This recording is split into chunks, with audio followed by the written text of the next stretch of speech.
Really, guys, what does it mean to be civilized? What does it mean when they say, let's be civilized? What exactly do we mean by this word? While many of us will have many ways of characterizing civilization, I am more concerned with one particular characteristic today: the respect for other people's property. This is the characteristic of a civilization I want us to think about today. Before I go any further, let's start with this video.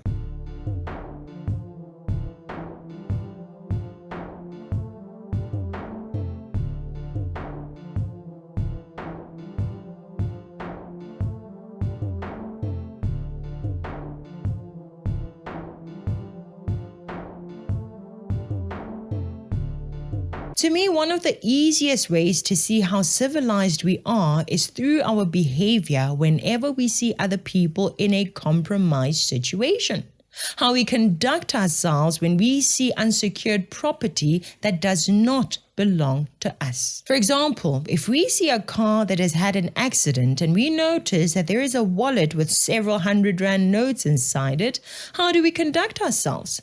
When we see that someone forgot to lock the door to their house or car, what do we do? Especially when no one is watching us. We as citizens of this country are in charge of taking care of our spaces as well as taking care of each other. We are responsible for watching out for each other, whether you like it or not, whether you believe it or not. I think when citizens respect properties of people they don't know, that is the highest form of civilization. Someone drops a wallet or forgets a phone or a laptop, what is the first thing that comes to your mind when you pick it up? Do you try by all means to find the owner? Do you shout out loud and work hard to do what you can to make sure that the owner of that property gets what belongs to them?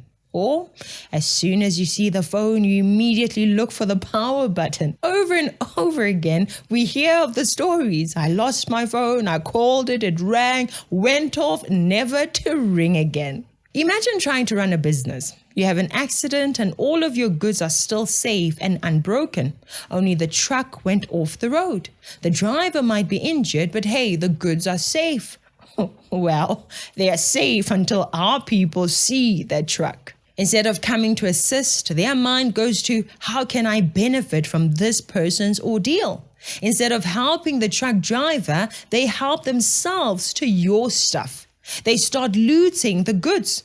We as a black population are very well known for this kind of stuff. But if I say it, I am self-hating, I get it. So let me just show you how other countries deal with such things.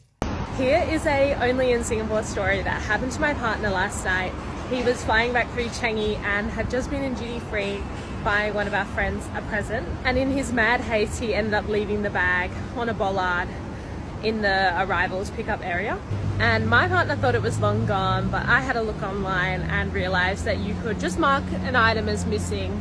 So I did that just with kind of no hope that it would be found. Anyway, within 30 minutes, we got an email back from Changi saying that they found the item and it was waiting for us for pickup. Like, I cannot believe it. But just the fact that they found it and that no one else had obviously taken it, or maybe someone handed it in, it's insane. So very grateful. Thank you, Changi Airport. You're the best. Did you know that the country of Japan has one of the best lost and found systems in the world? In fact, it's estimated that roughly 83% of all cell phones that are lost in Tokyo are eventually returned to the rightful owner. And this process starts with the local police boxes that form the basis of this community effort. And this is one of the first places that you take a look at if you ever lose something in Tokyo, and there's roughly 6,300 of these boxes around the country. And some of the most common items that are lost and returned include wallets, purses, umbrellas, and even cash. And roughly $24 million was reported lost back in 2018, and 3/4 of that made it back to the rightful owner. And items that you lose will be held there for at least 1 month before being transferred to the Lost and Found Center in Tokyo. And this is a gigantic center that hosts more than 1 million pieces of lost items. And every single piece of these items are logged and checked in order to find the rightful owner. One thing that's really interesting is that Japanese law will even reward you for helping with this process. For example, you can get roughly up to 20% of the value if that item is ever reunited with the original owner. And if an item goes unclaimed for at least 3 months, then you get to claim it for yourself. This creates a really cool system with a lot of incentives, making Tokyo one of the best places to find your lost items. How beautiful is that? Wouldn't you love to live in a society like that?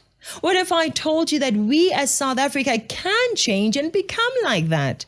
We currently have a bad reputation, but if we admit that we have a problem and start working on it, we can change for the better. I think that people that respect other people's properties are more likely to respect the property of the nation. The property of the nation is their property after all. Guys, this culture of running to trucks that have been involved in accidents to find what we can take home needs to end.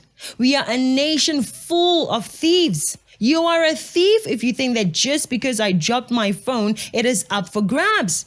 If you think that simply because a take-a-lot truck has crashed, it means you should help yourself to whatever is in the truck or whatever was in the truck, you know what you are, a thief. Anyway, that's it for today. If you do not mind, please like and share this video with other citizens. Please subscribe to our YouTube channel, join our membership, and of course, get yourself a t-shirt on www.citizenconcerned.co.za. Thank you so much for watching. I'm Katlego. This is Citizen Concerned, and until next time, beware of the comrades.